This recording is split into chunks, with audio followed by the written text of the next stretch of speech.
אתם רוצים להתחיל לבנות את האוסף שלכם ואין לכם מושג מאיפה להתחיל. אז בסרטון של היום אני הולך להראות לכם איך אני הייתי מתחיל לאסוף קלפים בשנת 2026. עכשיו חשוב לציין שאין דרך אחת ברורה לאסוף קלפים. כל אחד יכול לאסוף בדרך שלו, אפשר לאסוף לצורך השקעה, אפשר לאסוף לצורך הנאה ואפשר לשלב בין שני העולמות. אבל אחד היתרונות בזה שאני עושה את הסרטון הזה זה שיש לי ניסיון של שנים בעולם האספנות. ראיתי את השוק מגיע לעליות דרסטיות של מחירים וראיתי את השוק עובר קריסות מטורפות של מחירים, וכמובן שעשיתי גם הרבה טעויות בדרך, אז אתם הולכים ללמוד מהטעויות שלי. בואו נתחיל מהבעיה הכי גדולה כרגע בעולם האספנות בכללי, לא רק בפוקימון. הכל נהיה יקר מדי, וזה באמת נכון, באמת הכל נהיה יקר מדי. היום אם אני רוצה לקנות בוסטר בוקס של הסט החדש, זה עולה הרבה יותר מכמה שהייתי קונה אותו לפני 5 שנים. לצורך הדוגמה, אם אני רוצה לקנות בוסטר בוקס של הסט הבא שהולך לצאת, אני צריך לשלם בפרי אורדר מחיר של 900 שקל לחנויות פה בארץ. לעומת זאת, לפני 5 שנים, כשהזמנתי Evolving Skies, קניתי אותו ב-500 שקל לבוסטר בוקס. לצורך העניין, בוסטר בוקס היום של Evolving Skies שווה באזור ה-7 ל-8,000 שקל.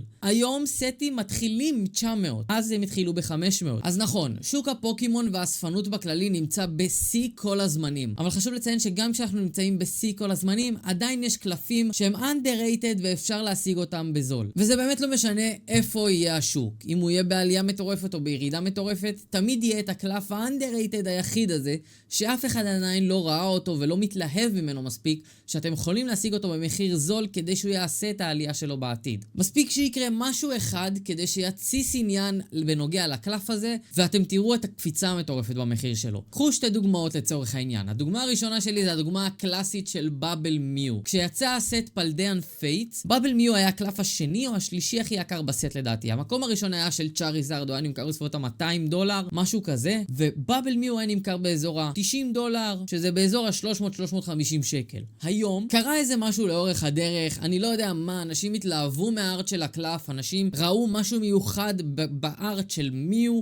וזה גם הפוקימון מיו, שזה פוקימון מאוד אהוב, ואז נוצר באז סביב בבל מיו, וגם נתנו לו את השם, בבל מיו. והיום, הבבל מיו זה הקלף הכי יקר של פלדיאן פייטס, וגם כנראה הולך להיות הקלף הכי יקר של הסקרלט אנד ויולט ארה. היום הוא נסחר באזור ה-3,000 שקל. כשהוא התחיל ב-300-350 שקל גג, ואני מגזים. הדוגמה השנייה שלי זה דארקריי מסילבר טמפסט. הקלף הזה היה נסחר, ואני זוכר שיכלתי לקנות אותו ב-30 שקל, אני לא צוחק. היום אני לא יודע בכמה הוא נסחר, אבל מאז שיצא מגה אבולושן החדש של דארקריי, ומאז שיצא הסט החדש של פיץ' בלק, תסתכלו היום על המחיר של דארקריי והוא קפץ משמעותית. אז אלה בעצם דוגמאות לקלפים underrated, לפוקימונים די אהובים שאתם יכולים לקנות במחיר ממש זול, שיכולים לעשות ויש להם את הפוטנציאל לעשות את העלייה המטורפת הזאת בעתיד. ולא בהכרח עלייה, זה גם פוקימונים עם ארט יפה שאתם יכולים לשים אותם באלבום ובאמת ייראו יפה אצלכם באלבום. אז בתור התחלה, הטיפ הראשון והכי חשוב שאני נותן לכל אספן מתחיל, וזה לאסוף את הקלפים שאתם הכי אוהבים. אם זה פוקימון שאתם מאוד מחוברים אליו וזה הפוקימון האהוב עליכם, אם זו דמות מסדרה או אנימה מסוימת שאתם ממש אוהבים, או שחקן כדורגל או כדורסל שאתם ממש אוהבים, תאספו את הקלפים שלו, כי אז אתם תהיו הכי מחוברים לקלפים האלה בעצם. קחו לדוגמה אותי. אני, הפוקימון האהוב עליי זה לוגיה. קניתי מדורג של לוגיה ועשיתי דף שלם באלבום סביב לוגיה. או שהדמות האהובה עליי בדרגון בול זה אומנם גוקו בלק, אבל מקום שני זה וג'יטו, אז החלטתי לעשות אוסף של וג'יטו. ואתם תראו היום יש לי הרבה מאוד קלפים של וג'יטו, חלקם מאוד יקרים, אבל חלקם גם מאוד מאוד מאוד זולים, שפשוט קניתי אותם כי הם נטו יפים, וזה וג'יטו, זה דמות שאני אוהב. אז באמת תאספו את הקלפים שהכי נוגעים אליכם, עם הארטים שהכי נוגעים אליכם. נגיד יש אנשים שאוהבים לגלוש, ובפוקימון יש הרבה קלפים שקשורים לגלישה, אם זה סרפינג פיקאצ'ו, אם זה יש טריינר אחד שגולש, יש כל מיני קלפים של גולשים, אז אתם יכולים לייצר לכם אלבום סביב גלישה, או שיש לכם קלפי כדורגל. היום הקלפי כדורגל די יקרים של פוקימון, אבל אם אתם אוהבים כדורגל אתם יכולים לאסוף אוסף כדורגל. אם אתם אוהבים אומנות, אז יש לכם הרבה קלפי אומנות, כמו פיקאצ'ו ואן גוך, יש לכם את סדרת הצעקה, יש לכם עוד הרבה מאוד קלפים שאפשר לשלוף אותם גם, כמו הקלפי זהב של דיאלגה, פלקיה, ארסיוס וגירטינה, שהם גם ארט מסוים של אומנות, ויש עוד הרבה סוגים כאלה. אז באמת, מה שהכי חשוב לי להגיד לכם, וזה הטיפ הראשון שאני שם אותו במקום הראשון לאספנות, זה לאסוף את הקלפים שנוגעים אליכם. אז אם היום ב-2026 הייתי מתחיל אוסף מההתחלה, עוד פעם הייתי אוסף את וג'יטו, הייתי אוסף את גוקו בלק, הייתי אוסף את לוגיה, הייתי אוסף את גראודון, הייתי אוסף את הקלפים שהכי נוגעים אליי, שהייתי הכי מחובר אליהם רגשית. הטיפ השני שלי אליכם בעצם, הוא להציב לעצמכם מטרות. בכללי, לא רק בפוקימון. תציבו לעצמכם מטרות, אם זה בחדר כושר, להגיע למשקל מסוים, אם זה בריצות, להגיע לריצה למרחק מסוים, אם זה בכדורגל, להגיע לרמה מסוימת בכדורגל, אם זה בגיימינג, להגיע לרנק מסוים. זה מטרות שאתם צריכים להציב לעצמכם, ואז כשאתם מגיעים למטרה, אתם מסמנים וי על המטרה, ואז יש לכם איזה סוג של תחושת סיפוק בלתי מוסברת שנותנת לכם דרייב להציב את המטרה הבאה. אז באותו דבר גם באספנות. תציבו לעצמכם מטרות. תציבו לעצמכם מטרה, אני הולך להשיג את הסדרה של ככה וככה. אני הולך להשיג את 4 קלפי זהב של דיאלגה, פלקיה וגירטינה וארסיוס. אני הולך להשיג את כל הסטארטרים מהפרסט פרטנר קולקשן. תציבו לעצמכם מטרות, ואז כשתגיעו למטרה הזאת ותפתחו את האלבום ותראו את כל הקלפים כמו שרציתם, יהיה לכם סיפוק מסוים בלתי מוסבר, וגם זה ייצור לכם דופמין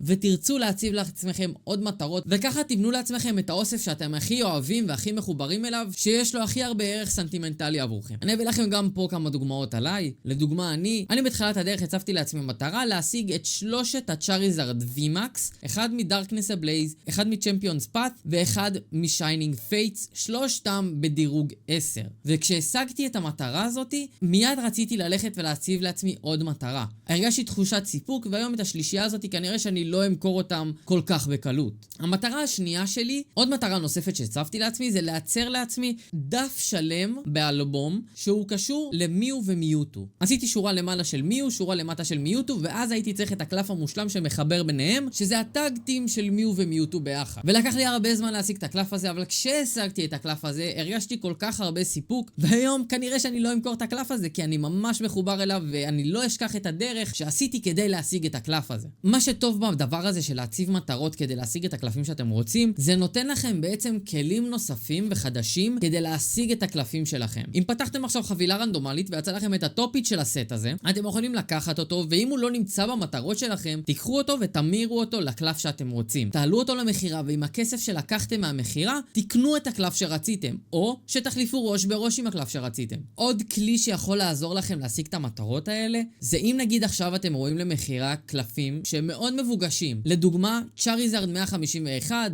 וינוזור 151 ובלסטויז 151. אלה קלפים שתמיד אנשים ירצו לקנות, ולא משנה מה, אתם תמכרו אותם בשניות. אז כשאתם רואים הזדמנות לקנות קלפים כאלה, אתם מיד קונים אותם. כי אז אתם יכולים לקחת כל אחד מהם, או את כל השלישייה ביחד, ואותם להמיר לקלף שרציתם כשהצבתם לעצמכם את המטרה. וכמו הדוגמאות האלה, יש עוד הרבה דוגמאות ודרכים להשיג את המטרות שלכם, ואתם תראו שזה יבוא לכם לבד עם הדרך פשוט. הטיפ השלישי שלי הוא קצת קשור יותר להשקעה, וזה לקנות צ'ייסים מדורגים 10. מי שלא מכיר, יש 3 חברות דירוג מרכזיות. יש את PSA, יש את בקט ויש את CGC. PSA זה חברת הדירוג הגדולה ביותר והמוכרת ביותר עם הנתח שוק הגדול ביותר. זאת אומרת, אם יש לכם קלפים מדורגים של PSA שאתם רוצים למכור, אותם יהיה לכם הכי קל למכור. חברת הדירוג השנייה זה חברת הדירוג האהובה עליי, וזאת בקט. מה שמיוחד בבקט זה שהם חברת הדירוג הקשה ביותר להשיג אצלם ציונים גבוהים. המדרגים בבקט הם הכי פדנטים שיצא לי לפגוש. לקבל 10 בבקט זה הרבה יותר קשה מלקבל 10 ב-PSA, ובמיוחד מ-CGC שנדבר עליהם אחר כך. קלף מדורג 10 בבקט שווה הרבה יותר ממדורג 10 של PSA, בגלל שיותר קשה להשיג עשיריות בבקט. קחו לדוגמה את הפיקאצ'ו ואן גוך. פיקאצ'ו ואן גוך מדורג 10 ב-PSA נע בסביבות ה-10-11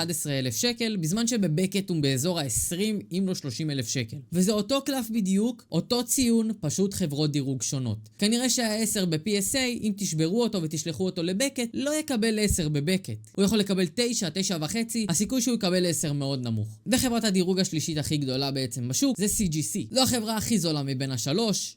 הנתח שוק שלהם יותר גדול משל בקט, אבל כרגע הוא בירידה משמעותית. בעיניי יש להם את הסלאב הכי פחות יפה, וגם המחירים של ה-10 הרגיל של CGC הם הכי זולים. אם יש לכם את הפריסטין 10 של CGC, אז כן, הם יותר יקרים מה-PSA, אבל פחות מהבקט. אבל אם יש לכם את ה-10 הרגיל של CGC, הם שווים הכי פחות, ולכן CGC הייתי מתרחק מהם. עכשיו בואו נדבר על הצ'ייסים שאמרתי לכם לקנות בתור מדורגים. אם אתם רוצים לקנות עכשיו צ'ייס, לדוגמה לוגיה וי מסילבר טמפסט. זה הטופית של סילבר טמפסט, הקלף הכי יקר בסט, ואם אתם קונים אותו בדירוג 10, אז בעצם יש לכם מניה בטוחה לעתיד. קחו דוגמה נוספת, הפעם מדרגון בול. לדוגמה, וג'יטו בלו, סיקרט 2 כוכבים מ-FB02, הלכתי לטופית של הסט, וקניתי אותו בגרסה הכי יקרה שלו, שזה בקט 10. עכשיו אני אסביר לכם למה זה חשוב להביא את הטופ היטים בדירוג 10. הרבה מאוד אנשים לא יקנו טופ היט לא מדורג 10. כי הם יחשבו שאם עכשיו מישהו מוכר את הטופ טופ היט, לא מדורג, כנראה שהוא לא במצב טוב. כנראה שהוא במצב שאם הוא ישלח אותו לדירוג הוא יקבל 9, הוא יקבל 8, אבל הוא לא יקבל 10. אז כשאתם קונים את הקלף בדירוג 10, אתם מבטיחים לעצמכם מחירה בטוחה.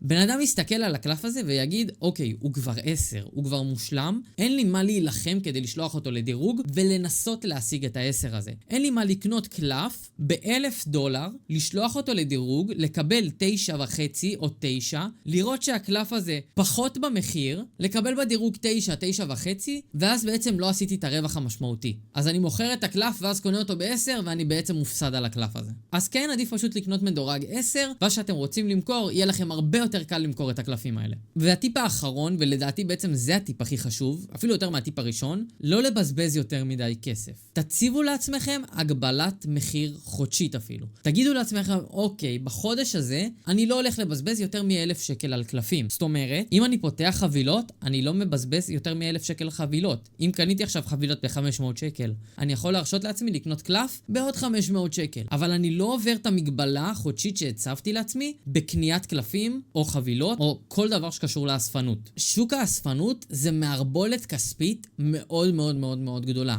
אני ראיתי אנשים שפותחים חבילות בכמויות על כמויות על כמויות והם מגדילים לעצמם את המינוס בבנק, וזה מקום שאתם לא הייתם רוצים להגיע אליו. אז כשאתם יכולים, תציבו לעצמכם מטרה חודשית של 1,000 שקל, 1,500 שקל. אתם יכולים ב1,000 שקל לקנות 10 קלפים, אתם יכולים לקנות קלף אחד מאוד יקר, אתם יכולים לקנות קופסה, אתם יכולים לקנות כל דבר כזה או אחר, אבל כל עוד אתם לא עוברים את המגבלה החודשית שלכם, אתם נמצאים באספנות בריאה. עכשיו נגיד ויש קלף שהוא עולה יותר מ1,000 שקל ואתם ממש רוצים לקנות אותו, נגיד קלף מדורג שעולה 3,000 שקל, אבל הצבתם לעצמכם מטרה של 1,000 שקל כל חודש, אז תחסכו 3 חודשים, אל תקנו שום קלף, שום קופסה, שום חבילה במהלך ה3 חודשים האלה, ואז בחודש השלישי, אחרי שחסכתם 3 חודשים, אתם יכולים לקנות את הקלף ששווה 3,000 שקל שכל כך רציתם. ובעיניי זה באמת הטיפ הכי חשוב בעולם האספנות. עוד דרך שאתם יכולים לבוא ולקנות את הקלף שכל כך רציתם, גם אם עכשיו הגעתם למגבלה החודשית שלכם, וזה די קשור לטיפ השני שהבאתי לכם, של המטרות. תיקחו קלף מהאוסף שלכם שאתם אומרים, אוקיי, הגעתי לשלב שאני יכול למכור את הקלף הזה, תמכרו את הקלף הזה, כדי שיהיה לכם את האופציה לקנות את הקלף שאתם רציתם. וזהו בעיקרון. הבאתי לכם 3 טיפים מאוד חשובים בעיניי בעולם האספנות. אלה טיפים שאני מאוד מאוד מאוד דוגל בהם. גם אם המגבלה החודשית בטיפ האחרון שאמרתי לכם זה משהו שמאוד קשה להצמד אליו, עדיין חשוב מאוד לא לחרוג יותר מדי, וגם אם חורגים, לחרוג טיפה. אני מקווה שנהניתם מהסרטון, ואני מקווה שהסרטון הזה באמת יעזור לכם לשפר את האוסף שלכם בצורה משמעותית, ואם אתם חדשים ושאלתם את עצמכם מה הדרכים הכי טובות להתחיל לאסוף קלפי פוקימון, אז הנה, אלה הדרכים הכי טובות בעיניי, והטיפים הכי חשובים לאספן מתחיל, כדי לייצר לעצמו את האוסף שהוא הכי מחובר אליו והכי אוהב, שיכול להניב לו את הכי הרבה פירות לאורך הטווח הרחוק. ואם נהניתם מהסרטון, תשאירו לייק, תשאירו סאב, תרשמו לי בתגובות, וכמובן שתצפו בסרטון הקודם שבו דיברתי על השאלה הגדולה ביותר בעולם האספנות, האם פוקימון זה הימור או השקעה בטוחה, וגם כמובן שדיברתי שם על איך אפשר להשקיע בקלפי פוקימון שהעלייה שלהם לאורך זמן כמעט בטוחה. אוהב אתכם חברים, נתראה בסרטון הבא, יאללה ביי.